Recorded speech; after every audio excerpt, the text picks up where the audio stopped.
ओम शांति। आज 6 दिसंबर 2020 अव्यक्त बाप दादा के रिवाइज कोर्स के 20 फरवरी 1987 के महावाक्य है, याद, पवित्रता और सच्चे सेवाधारी की 3 रेखाएं। आज सर्वस्नेही विश्व सेवाधारी बाप अपने सदा सेवाधारी बच्चों से मिलने आए हैं। सेवाधारी बाप दादा को समान सेवाधारी बच्चे सदा प्रिय हैं।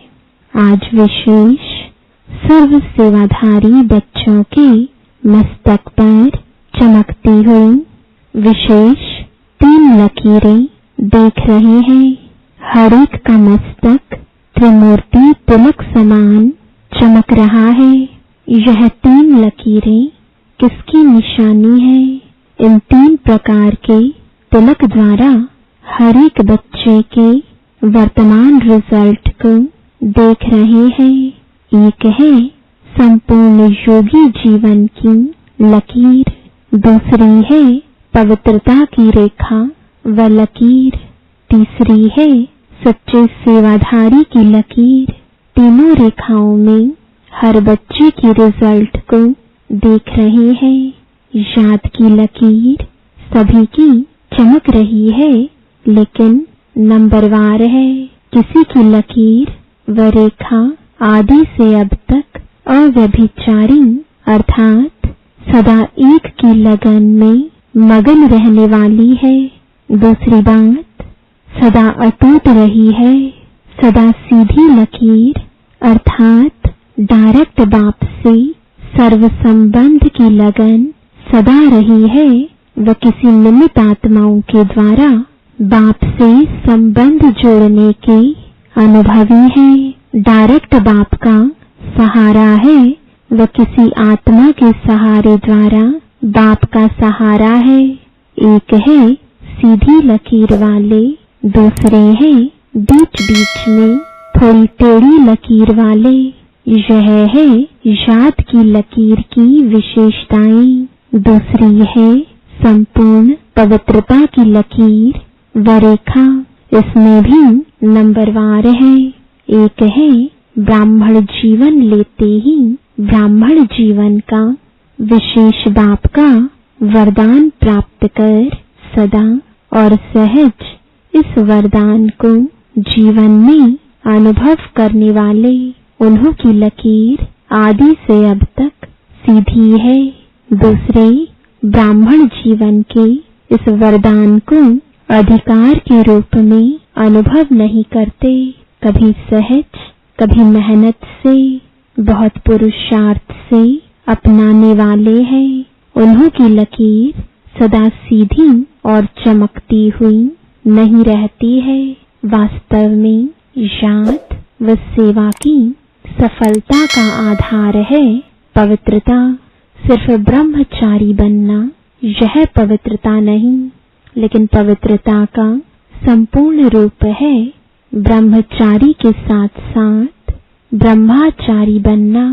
ब्रह्माचारी अर्थात ब्रह्मा के आचरण पर चलने वाले, जिसको फॉलो फादर कहा जाता है, क्योंकि फॉलो ब्रह्मा बाप को करना है। शिव बाप के समान स्थिति में बनना है, लेकिन आचरण व कर्म में ब्रह्मा बाप को फॉलो करना है। हर कदम में ब्रह्मचारी ब्रह्मचर्य का व्रत सदा संकल्प और स्वप्न तक हो। पवित्रता का अर्थ है सदा बाप को कंपेनियन यानी साथी बनाना और बाप की कंपनी में सदा रहना। कंपेनियन बना दिया बाबा मेरा, यह भी आवश्यक है, लेकिन हर समय कंपनी भी बाप की रहे, इसको कहते हैं संपूर्ण पवित्रता। संगठन की कंपनी, परिवार के स्नेह की मर्यादा वह अलग चीज है, वह भी आवश्यक है, लेकिन बाप के कारण ही यह संगठन के स्नेह की कंपनी है, यह नहीं भूलना है। परिवार का प्यार है, लेकिन परिवार किसका? बाप का। बाप नहीं होता तो परिवार कहाँ से आता? परिवार का प्यार, परिवार का संगठन बहुत अच्छा है, लेकिन परिवार का बीज नहीं भूल जाए। बाप को भूल परिवार को ही कंपनी बना देते हैं।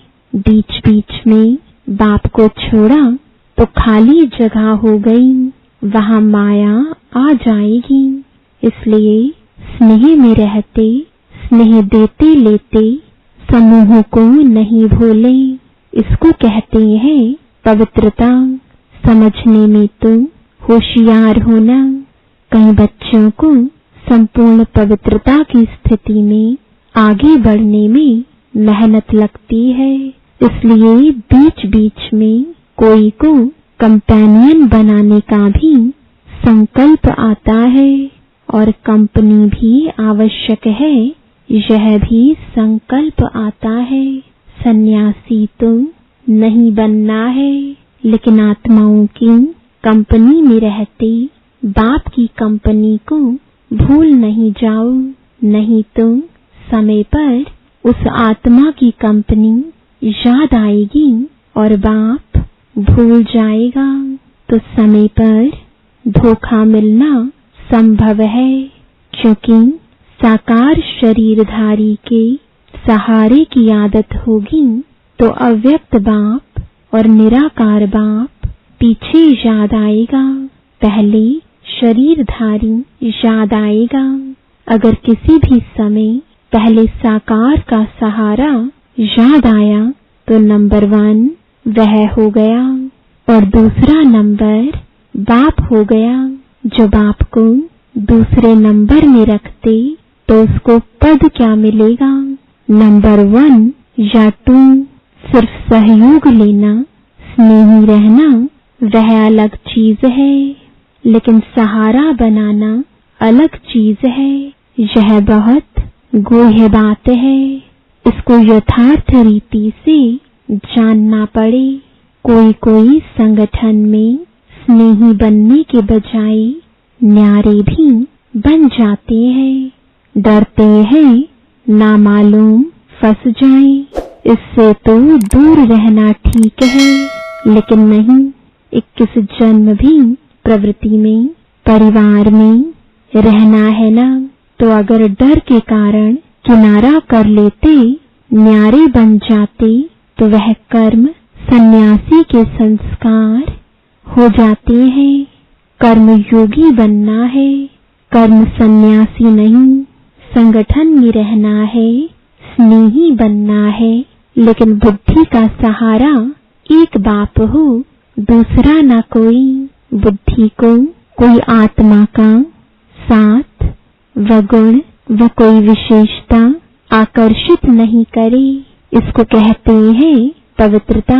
पवित्रता में मेहनत लगती, इससे सिद्ध है वरदाता बाप से जन्म का वरदान नहीं लिया है। वरदान में मेहनत नहीं होती। हर ब्राह्मण आत्मा को ब्राह्मण जन्म का पहला वरदान पवित्र भव, योगी भव का मिला हुआ है। तो अपने से पूछो, पवित्रता की वरदानी हूँ या मेहनत से पवित्रता को अपनाने वाले हो? यह याद रखो कि हमारा ब्राह्मण जन्म है। सिर्फ जीवन परिवर्तन नहीं, लेकिन ब्राह्मण जन्म के आधार पर जीवन का परिवर्तन है। जन्म के संस्कार बहुत सहज और स्वतः होते हैं। आपस में भी कहते हो ना, मेरे जन्म से ही ऐसे संस्कार है। ब्राह्मण जन्म का संस्कार है ही योगी भव, पवित्र भव।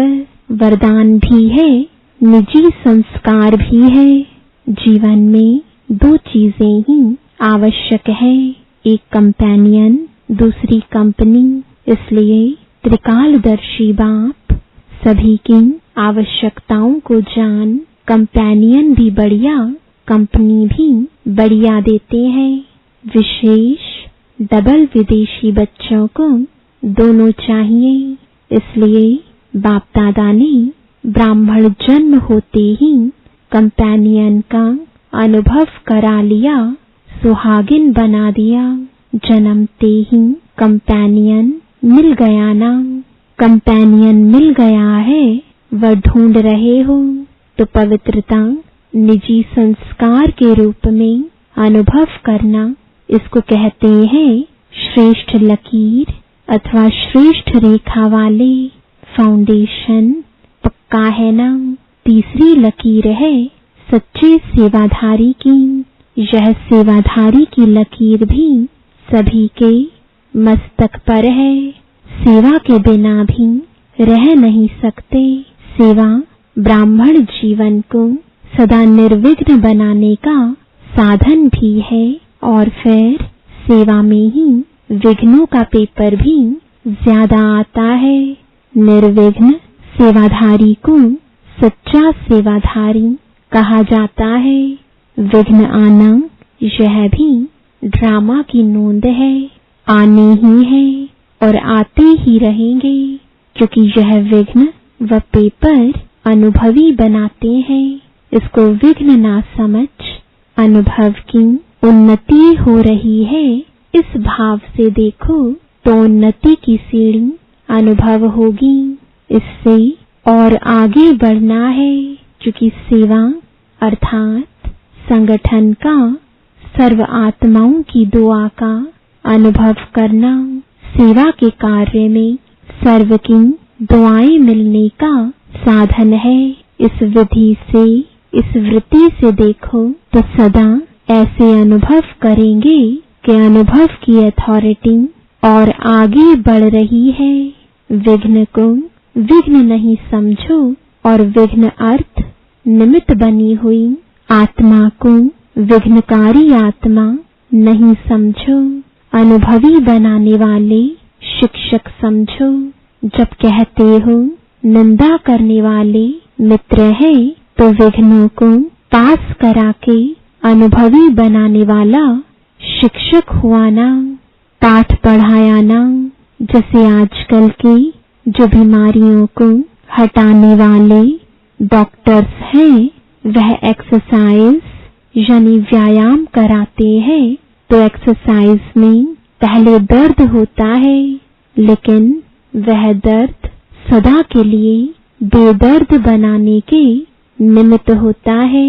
जिसको यह समझ नहीं होती है वह चिल्लाते हैं, इसने तो और ही दर्द कर लिया।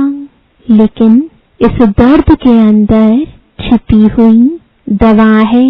इस प्रकार रूप भल विघ्न का है। आपको विघ्नकारी आत्मा दिखाई पड़ती, लेकिन सदा के लिए विघ्नों से पार कराने के निमित्त, अचल बनाने के निमित्त वही बनते। इसलिए सदा निर्विघ्न सेवाधारी को कहते हैं सच्चे सेवाधारी। ऐसे श्रेष्ठ लकीर वाले सच्चे सेवाधारी कहे जाते हैं। सेवा में सदैव स्वच्छ बुद्धि, स्वच्छ वृत्ति और स्वच्छ कर्म सफलता का सहज आधार है। कोई भी सेवा का कार्य जब आरंभ करते हो तो पहले यह चेक करो कि बुद्धि में किसी आत्मा के प्रति भी स्वच्छता के बजाय अगर बीती हुई बातों की जरा भी स्मृति होगी तो उसी वृत्ति दृष्टि से उनको देखना, उनसे बोलना होता। तो सेवा में जो स्वच्छता से संपूर्ण सफलता होनी चाहिए वह नहीं होती। बीती हुई बातों को व वृत्तियों आदि सबको समाप्त करना, यह है स्वच्छता। बीती का संकल्प भी करना कुछ परसेंटेज में हल्का पाप है। संकल्प भी सृष्टि बना देता है। वर्णन करना तो और बड़ी बात है, लेकिन संकल्प करने से भी पुराने संकल्प की स्मृति, सृष्टि अथवा वायुमंडल भी वैसा बना देती है। फिर कह देते, मैंने जो कहा था ना, ऐसे ही हुआ ना। लेकिन हुआ क्यों? आपके कमजोर व्यर्थ संकल्प ने यह व्यर्थ वायुमंडल की सृष्टि बनाई। इसलिए सदा सच्चे सेवाधारी अर्थात पुराने वाइब्रेशन को समाप्त करने वाले, जैसे साइंस वाले शस्त्र से शस्त्र को खत्म कर देते हैं, एक विमान से दूसरे विमान को गिरा देते हैं, युद्ध करते हैं तो समाप्त कर देते हैं ना।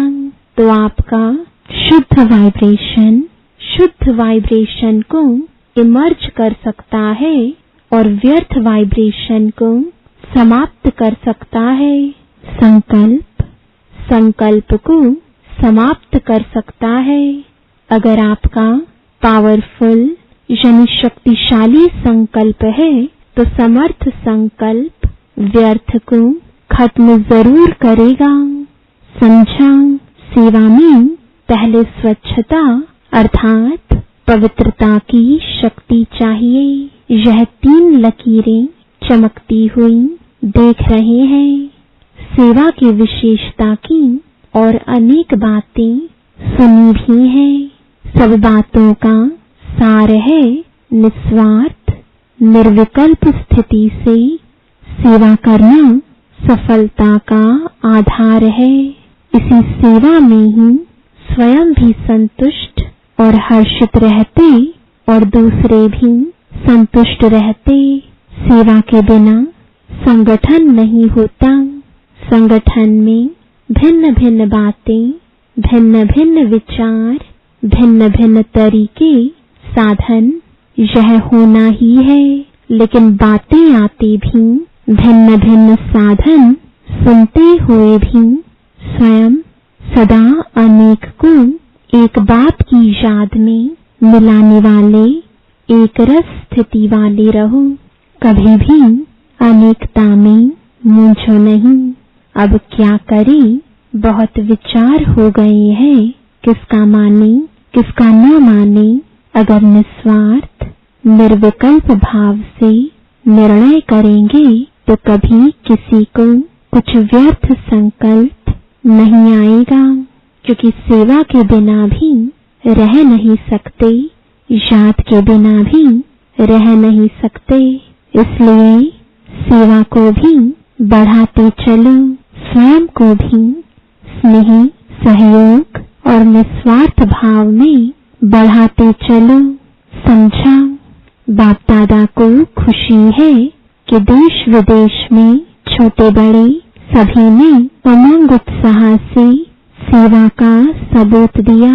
विदेश की सेवा का भी सफलता पूर्वक कार्य संपन्न हुआ और देश में भी सभी के सहयोग से सर्व कार्य संपन्न हुए, सफल हुए। बाप दादा बच्चों की सेवा की लगन को देख हर्षित होते हैं। सभी का लक्ष्य बाप को प्रत्यक्ष करने का अच्छा रहा और बाप के स्नेह में मेहनत को मोहब्बत में बदल कार्य का प्रत्यक्ष फल दिखाया। सभी बच्चे विशेष सेवा के निमित्त आए हुए हैं। बाप दादा भी वहाँ बच्चे वहाँ के गीत गाते हैं। सभी ने बहुत अच्छा किया। किसी ने किया, किसी ने नहीं किया, यह है नहीं। चाहे छोटे स्थान है व बड़े स्थान है, लेकिन छोटे स्थान वालों ने भी कम नहीं किया। इसलिए सर्व की श्रेष्ठ भावनाओं और श्रेष्ठ कामनाओं से कार्य अच्छे रहे और सदा अच्छे रहेंगे। समय भी खूब लगाया, संकल्प भी खूब लगाए। प्लान बनाया तो संकल्प किया ना। शरीर की शक्ति भी लगाई, धन की शक्ति भी लगाई, संगठन की शक्ति भी लगाई। सर्व शक्तियों की आहुतियों से सेवा का यज्ञ दोनों तरफ देश और विदेश सफल हुआ। बहुत अच्छा कार्य रहा, ठीक किया व नहीं किया यह क्वेश्चन ही नहीं, सदा ठीक रहा है और सदा ठीक रहेगा। चाहे मल्टी मिलियन पीस का कार्य किया, चाहे गोल्डन जुबली का कार्य किया, दोनों ही कार्य सुंदर रहे। जिस विधि से किया वह विधि भी ठीक है। कहाँ कहाँ चीज की वैल्यू बढ़ाने के लिए पर्दे के अंदर वह चीज रखी जाती है। पर्दा और ही वैल्यू को बढ़ा देता है और जिज्ञासा उत्पन्न होती है कि देखें क्या है। पर्दे के अंदर है तो जरूर कुछ होगा, लेकिन यही पर्दा प्रत्यक्षता का पर्दा बन जाएगा। अभी धरनी बना ली, धरनी में जब बीज डाला जाता है वो अंदर छिपा हुआ डाला जाता है। बीज को बाहर नहीं रखते, अंदर छिपा कर रखते हैं और फल व वृक्ष गुप्त बीज का ही स्वरूप प्रत्यक्ष होता। तो अब बीज डाला है, वृक्ष बाहर स्टेज पर स्वतः ही आता जाएगा। खुशी में नाच रहे हो ना, वहाँ बाबा तो कहते हो, लेकिन वहाँ सेवा भी कहते हो। अच्छा, समाचार तो सब बाप दादा ने सुन लिया। इस सेवा से जो देश विदेश के संगठन से वर्ग की सेवा हुई, यह चारों ओर एक ही समय एक ही आवाज बुलंद होने या फैलने का साधन अच्छा है। आगे भी जो भी प्रोग्राम करो, लेकिन एक ही समय देश विदेश में चारों ओर एक ही प्रकार की सेवा कर, फिर सेवा का फल स्वरूप मधुबन में संगठित रूप में हो। चारों ओर एक लहर होने कारण सब में उमंग उत्साह भी होता है और चारों ओर रूहानी रेस होती। ब्रैकेट में रीस नहीं कि हम और ज्यादा से ज्यादा सेवा का सबूत दें, तो इस उमंग से चारों ओर नाम बुलंद हो जाता है।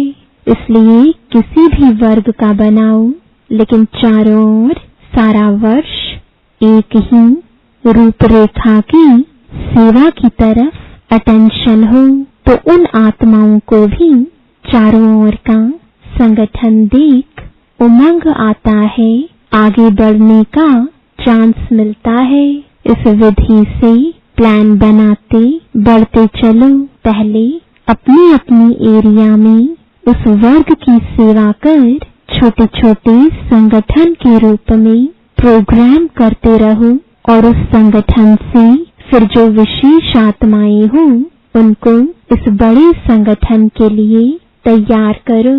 लेकिन हर सेंटर या आसपास की मिलकर करो, क्योंकि कई यहाँ तक नहीं पहुँच सकते, तो वहाँ पर भी संगठन का जो प्रोग्राम होता उससे भी उन्हों को लाभ होता है। तो पहले छोटे छोटे स्नेह मिलन करो, फिर जोन को मिलाकर संगठन करो, फिर मधुबन का बड़ा संगठन हो। तो पहले से ही अनुभवी बन करके फिर यहाँ तक भी आएंगे। लेकिन देश विदेश में एक ही टॉपिक हो और एक ही वर्ग के हो। ऐसे भी टॉपिक्स होते हैं जिसमें 2-4 वर्ग भी मिल सकते हैं। टॉपिक विशाल है तो 2-3 वर्ग के भी उसी टॉपिक बीच आ सकते हैं। तो अभी देश विदेश में धर्म सत्ता, राज्य सत्ता और साइंस की सत्ता तीनों के सैंपल्स तैयार करो।